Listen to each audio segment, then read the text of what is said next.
Hello, this is author Carol Van Den Hende. I hope you've just enjoyed listening to Dear Orchid. There is an amazing piece of bonus content here now.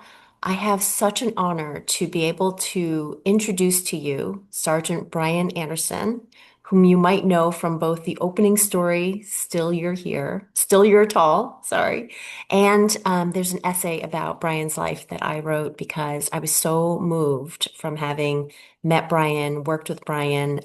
It's been a decade now, hard to believe. That's how long we've known each other. And Brian is an incredible activist, advocate, actor, public speaker, and an athlete of a sport I had never heard of before called murder ball. Wheelchair rugby. Oh, I'm gonna got say it. that. Yeah. That It describes, used to be called that. okay, that's not a very PC name, I guess. Correct. Yeah. Um, well, it is so great to have you here, Brian. So good to see you. And we have some interesting questions for you. Um, let's start with going way back, if you don't, Well, you didn't, yeah, go thank you ahead. so much for having me. I appreciate it. Oh, And it's an honor to be here, and it's great to see you again. I can't believe it's been so long. you are so welcome. It is always great to see you. I think every time we get together, it's really special. So thank you. I agree. All Yeah. right, let's roll. What you got? Okay, cool. So, the audience here, the listeners here, know you as a decorated, Purple Heart decorated Army veteran, um, an advocate for resilience, and all of the accomplishments you've had in your life. What we'd really love to hear about is what was Brian Anderson like as a kid, and what were your dreams as you were growing up? Um, well, so I have an identical twin brother, and we grew up pretty much doing everything together. We were best friends. We grew up like watching Power Rangers and Ninja Turtles and Superman and Batman and movies like that. Uh, so like we always kind of liked pretending, and we'd run around with like little windbreaker jackets with FBI taped on the back, playing like Bang Bang Shoot 'em Up or um, I don't know, our best friend Josh. Like we were just curious, I would say. We one end go towards like, oh, we want to be cops, and then another end we'd be like, oh, we want to be athletes. We play baseball. We um, tried to do gymnastics off those old telephone posts that used to stick out of the ground. You remember? Trying to do backflips off them and be ninjas and like the Power Rangers, and I don't know. um, and then in high school, we kind of really focused on being athletes. Never really knew what I wanted to be. If anything, I kind of was leaning towards trying to be like a firefighter or a police officer. In high school, and then after high school, I got a job with American Airlines, and I thought that would be cool. Uh, but all through high school and while I was at American, you know, the thought of joining the military was always there. And the commercials were always so cool for the Army about doing like the be all you can be, the obstacle courses, things like that.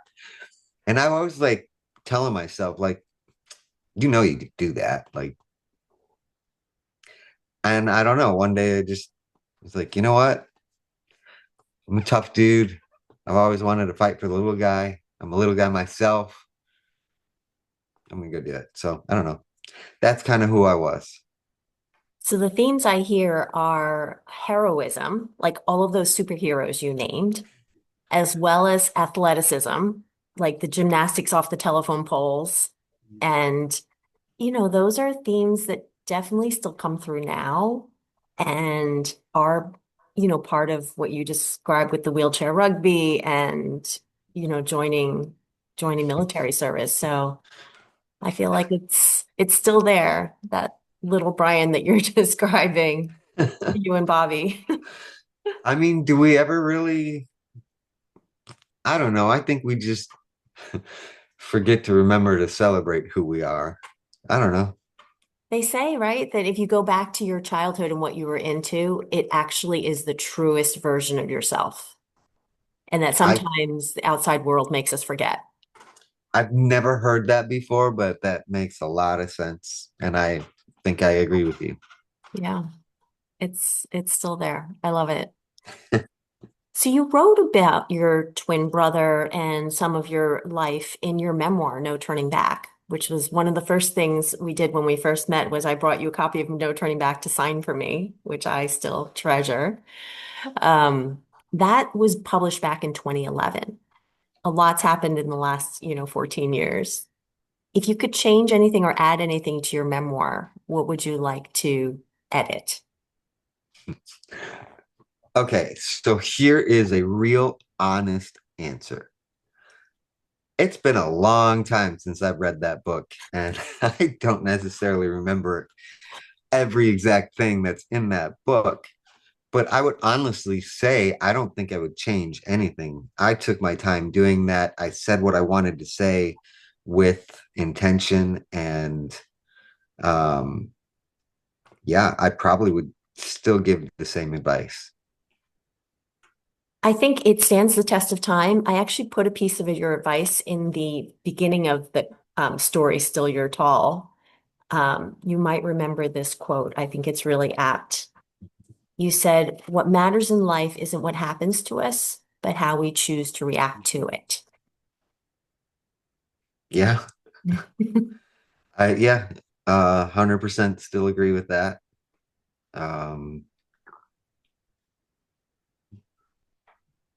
and I think when you're able to realize that and have that control, I don't know, you just end up becoming more happier and driven. I don't know.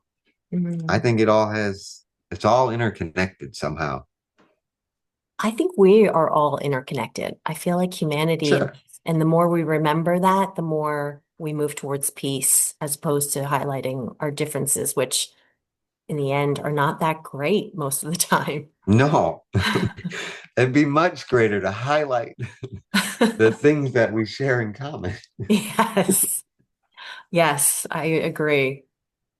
So speaking of a long time, it's been 14 years since your memoir. It's also been, I cannot believe it, a decade since I originally reached out to ask you about your experiences after having read your memoir. I reached out to let you know I was writing the Goodbye Orchid series. It wasn't even named yet at that point. And, initially I reached out simply to thank you for writing your memoir, to tell you how much it moved me. And then we started a bit of a correspondence in which I did share that I was writing a book in which my character goes through experiences similar to yours in some ways. And you were so generous at that time. You actually said to me, let's hop on a call, let's chat, let's spend time together. And so I've never asked you this before, Brian. I'm curious if you can think back to that moment that I reached out to you and we started that correspondence. What was going through your mind? What was your reaction when I had contacted you? Well, for me, that initial call, it didn't really matter to me who you were. You were someone that was trying to do something, not that not everybody tries to do or tries to take on. And I always find it inspiring and amazing when people actually go out and try to do something. And so I want to help anybody that's trying to do something. That was initially why I was just immediately like, yeah, let's talk. Let me help you. I'd never done it before either. And it would have been great if I had somebody to do that with too. Um, so it was like a no brainer. And then after talking with you, and I don't know, it's just had like this elegance about you and the way that you speak and talked. I was wondering if it kind of would come through in the writing, and it does, but in a completely different way. Um, like when you're writing, it kind of just seems to flow more. I don't know. It's good. That's all I got. That's awesome. And when I hear you say, Brian, that you're inspired by people who go out and do things, I think of you because the amazing amount of things you have done. Everything from being in American Sniper to being a spokesperson for USA Cares and Gary Sinise Foundation, designing wheelchairs. And when you say you see other people wanting to do things and you want to help, that is so you, like giving back and wanting to help others. I know you waited a long time before even accepting a Gary Sinise house because you wanted others to get theirs first. So your words just ring really true because they feel like they're really you. Yeah, I'm just me. That's all any of us can do, right? Yeah, Um, well, so now you've actually worked with me on 4 books, Brian. Yeah, you worked with me on my entire Goodbye Orchid trilogy that's crazy. and now on Dear Orchid. And so, what, if anything, would you like? Oh, it's blurring it Oh out. no. Yeah. What, if anything, would you like our listeners to take away from the Orchid series? Oh, well,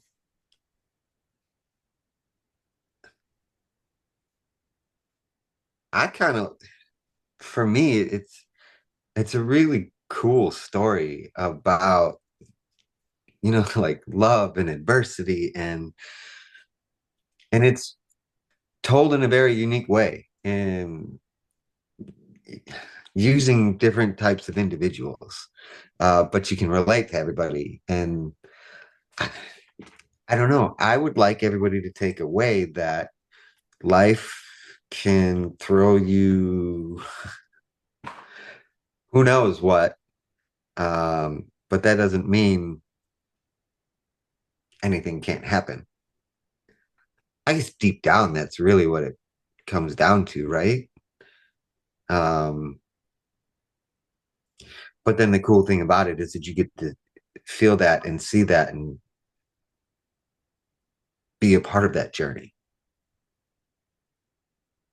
I actually am not sure if you know this, Brian, how much of you is embedded in Phoenix in the storytelling. And as you were just answering that, it reminded me of a few things. One, there's a part where um, a an acquaintance says to Phoenix, "Oh my gosh, I don't know how you could get through what you do because I wouldn't be able to." And in saying that, it's cruel in the assumption that's behind that statement. And I remember you describing to me, wishing if you could wish for one thing, that you would wish that people wouldn't judge you based on how you look. And that, Right. So, do you want to know what my first thought was when you just said that statement? Mhm. The first thought in my mind that popped in my head was, I guess it's a good thing I'm the one doing it then. Right. Like clearly you're not strong enough. I don't know if that's a right response or a wrong response, but that's the first thing that popped in my head. Sounds right to me. Okay. Um, Another way in which you're embedded in the storyline, and sometimes I share this with book clubs when they ask about Phoenix's motivation. Some readers of the Goodbye Orchid series, when Phoenix decides to protect Orchid from the truth of what's happened in the accident, they are angry at him and they feel like that's, not fair, not realistic. And I do share that portion. And you were very honest in your memoir. You talked about when your girlfriend at the time, after you'd been injured, was trying to contact you.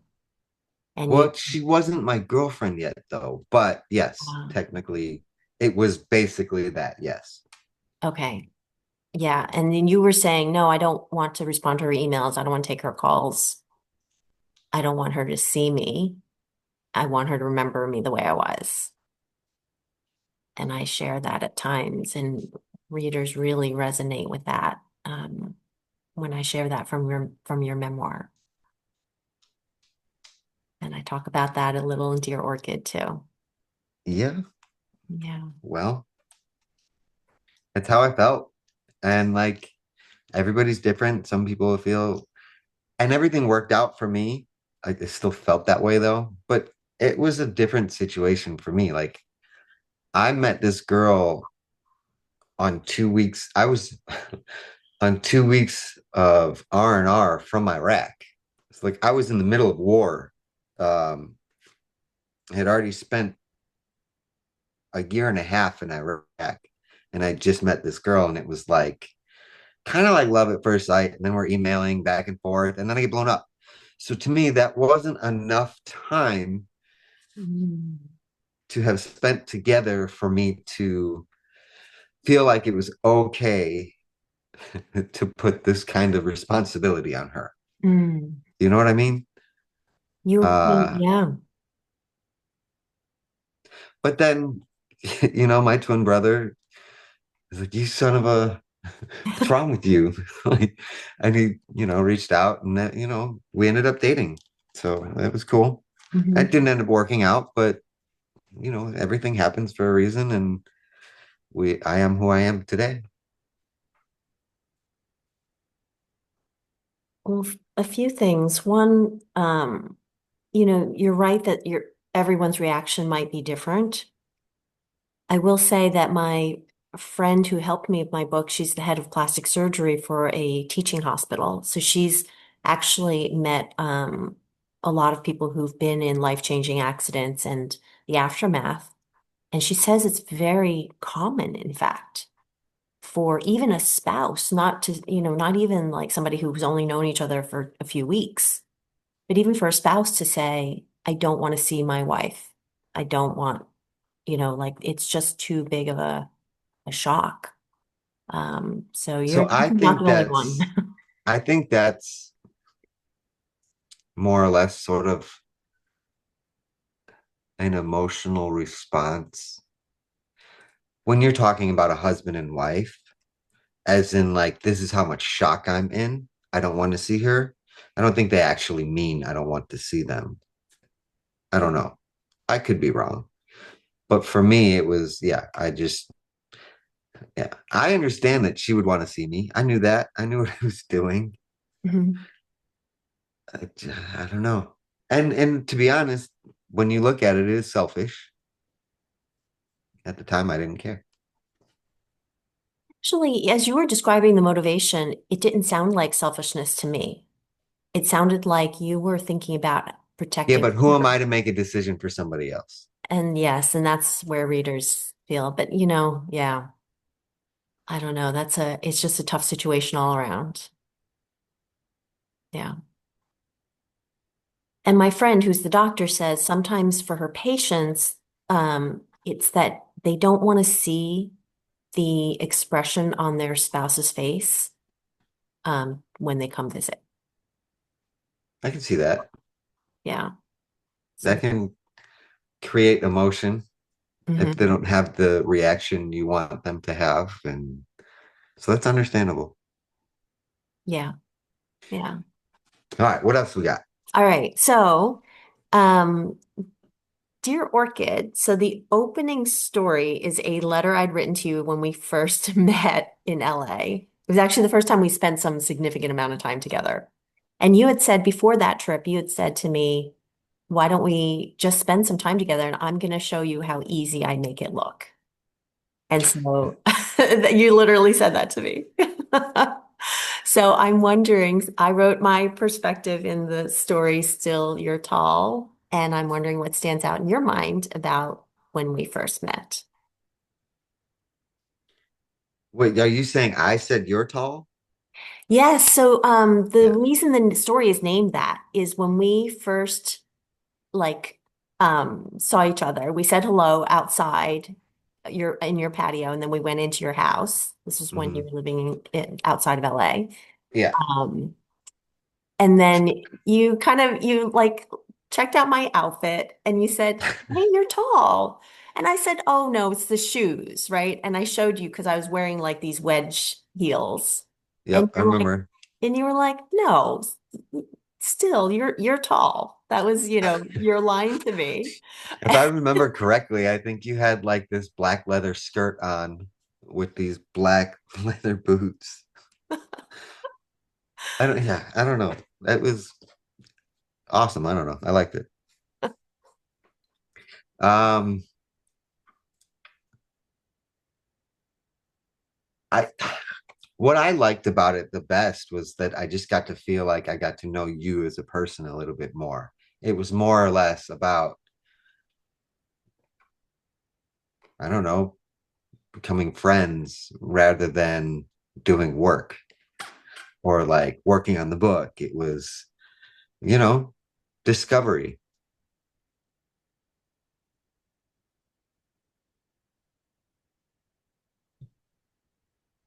I agree. Like, definitely getting to know each other was amazing. And I wrote about how even just the simple act of folding laundry together was very memorable for me.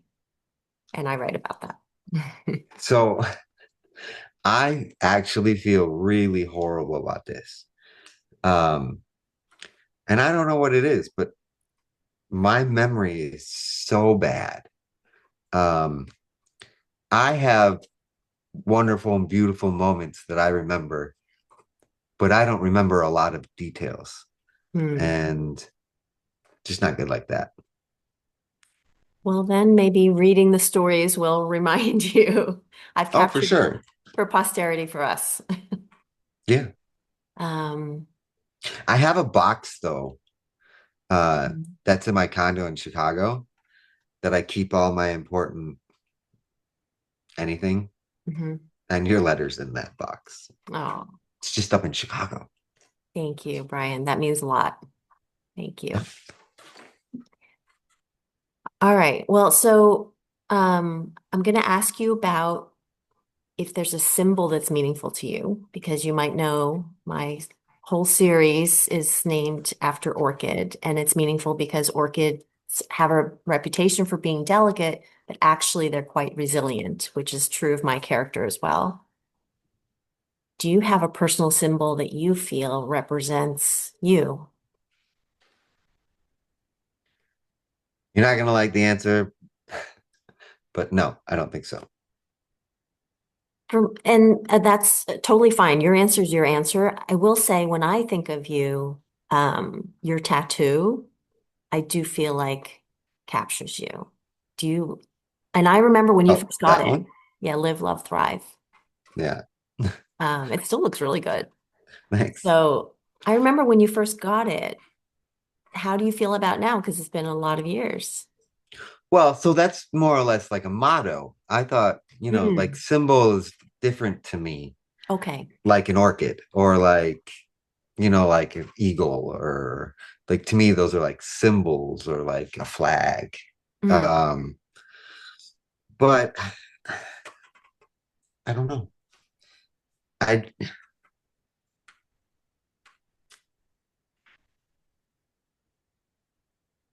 I kind of feel like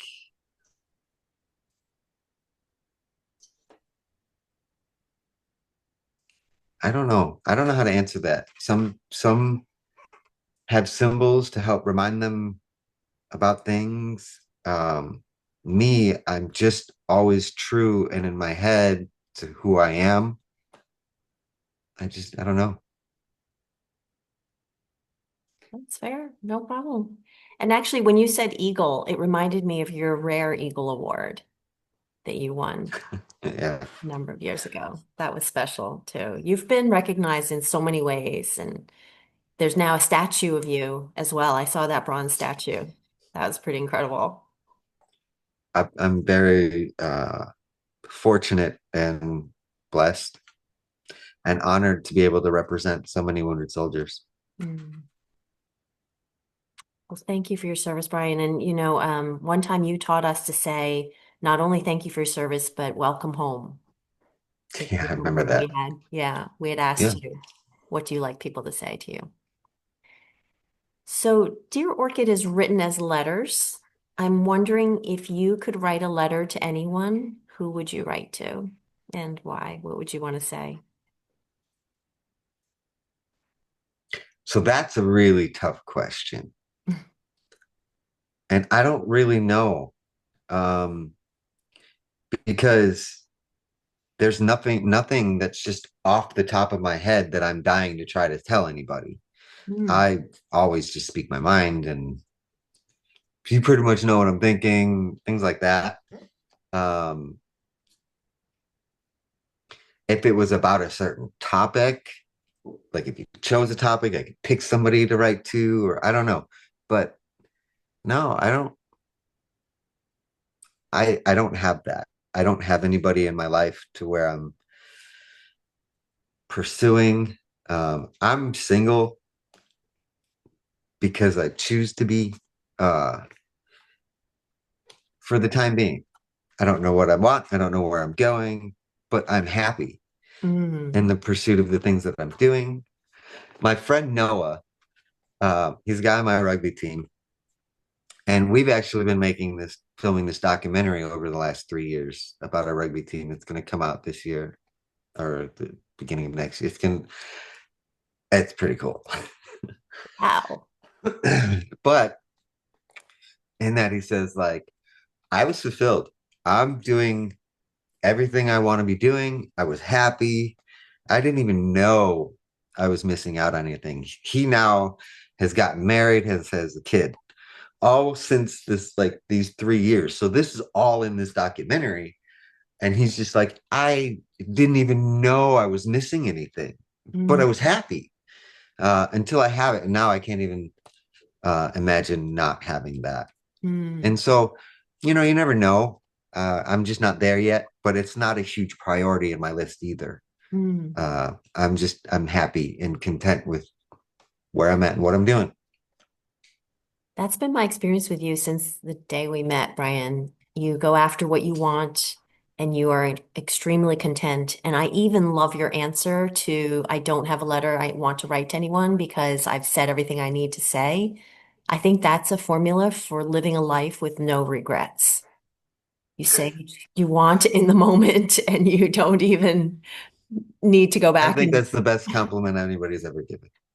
I don't know, but that's a huge compliment. Thank you so much. And I don't think you're wrong. Well, Wow. listen, us spending time together is a huge compliment as well. Like, I just so appreciate you've been generous all these years, this full decade now. I think it's amazing. That's awesome. And that we're still talking and continuing on. Yeah, That's incredible. I love it. me too. So, last question, Brian, just, our listeners of Dear Orchid now have been hearing about hope and resilience and optimism. If you could leave a message with our listeners, what would you like to leave with them?